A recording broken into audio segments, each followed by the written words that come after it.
Alice in Wonderland as a poem. Chapter 3. A Caucus Race and a Long Tale.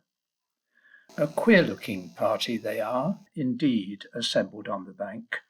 The birds with draggled feathers, the animals with their fur clinging close to them, and all dripping wet, cross, and uncomfortable.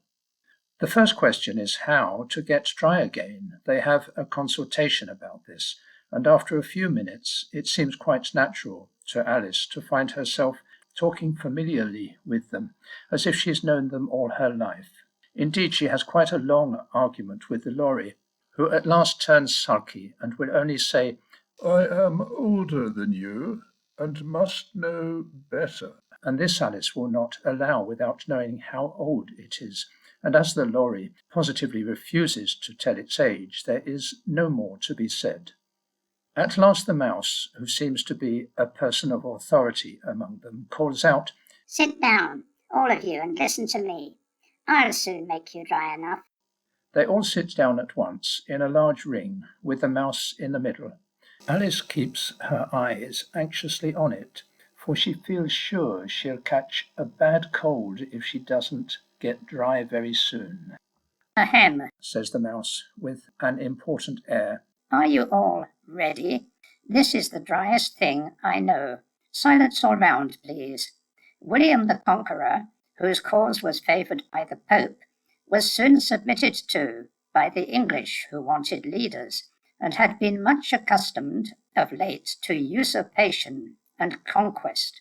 Edwin and Morcar, the Earls of Mercia and Northumbria," says the lorry with a shiver. "I beg your pardon," says the mouse, frowning, but very politely. "Did you speak?" "Not I," says the lorry. "I thought you did," says the mouse. "I proceed. Edwin and Morcar, the Earls of Mercia and Northumbria, declared for him, and even Archbishop Stigmund of Canterbury found it advisable." "Found what?" asks the duck.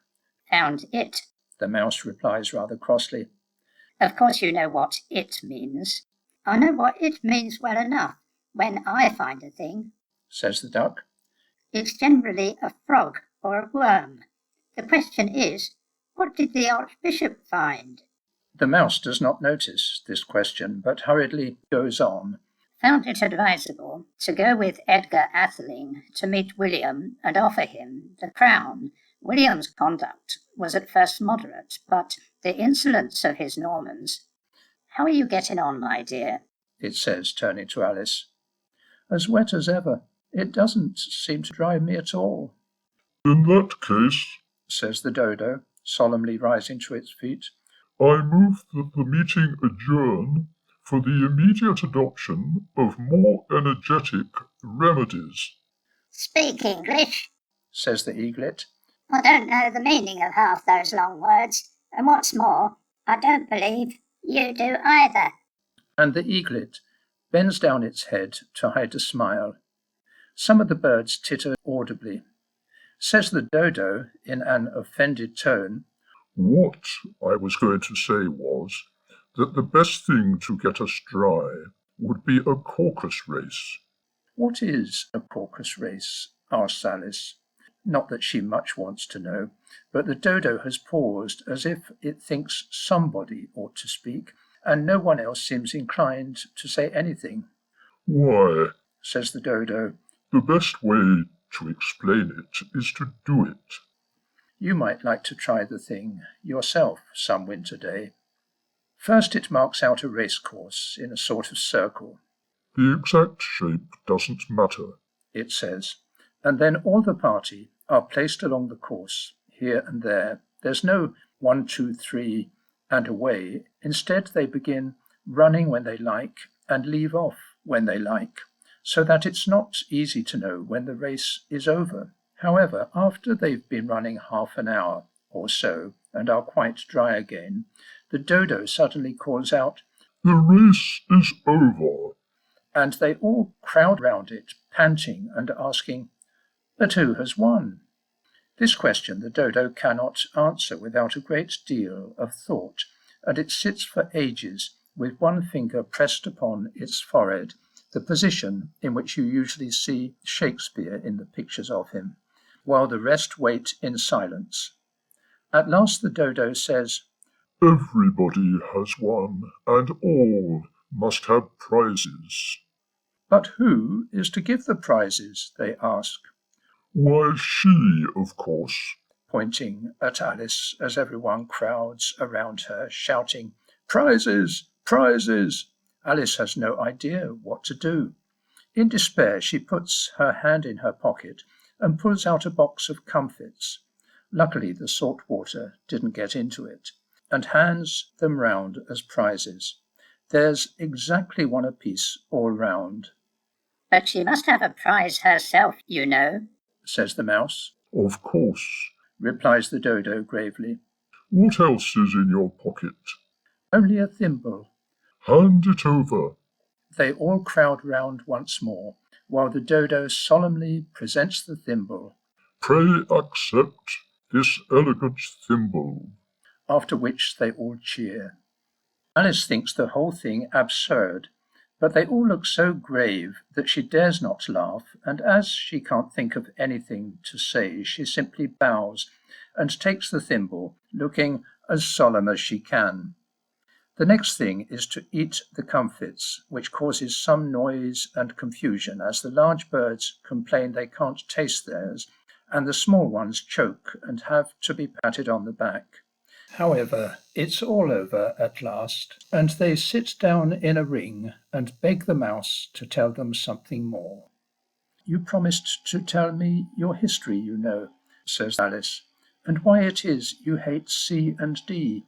She adds the last bit in a whisper, half afraid it will be offended again. "Mine is a long and a sad tale," the mouse begins, sighing. "It is a long tale, certainly," says Alice, staring at his tail. "But why do you call it sad?" And she keeps puzzling about it while the mouse is speaking, so that her idea of the tale is something like this. "Fury said to a mouse that he met in the house, 'Let us both go to law. I will prosecute you. Come, I'll take no denial. We must have a trial, for really this morning I've nothing to do.' Said the mouse to the cur, 'Such a trial, dear sir, with no jury or judge, would be wasting our breath.' 'I'll be judge, I'll be jury,' said cunning old Fury. 'I'll try the whole cause and condemn you to death.' You aren't paying attention. What are you thinking of?" "I beg your pardon," says Alice. "You'd got to the fifth bend, I think." "I had not." "A knot," she says, ready as ever to make herself useful.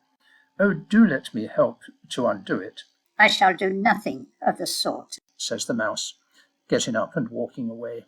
"You insult me by talking such nonsense." "I didn't mean it," she pleads.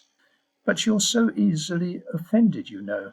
The mouse only growls in reply. "Please come back and finish your story." The others all join in chorus. "Yes, please do." But the mouse only shakes its head impatiently and walks a little quicker.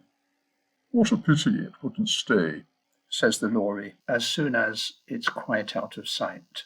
An old crab takes the opportunity of saying to her daughter, "Ah, my dear, let this be a lesson to you, never to lose your temper."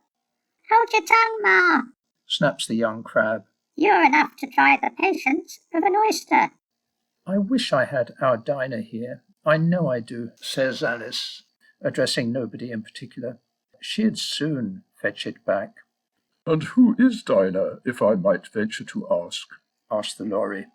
Alice replies eagerly, for she's always ready to talk about her pet. "Dinah's our cat, and she's such a capital one for catching mice, you can't think. And oh, I wish you could see her after the birds. Why, she'll eat a little bird as soon as look at it." This speech has a remarkable effect among the party. Some of the birds hurry off at once.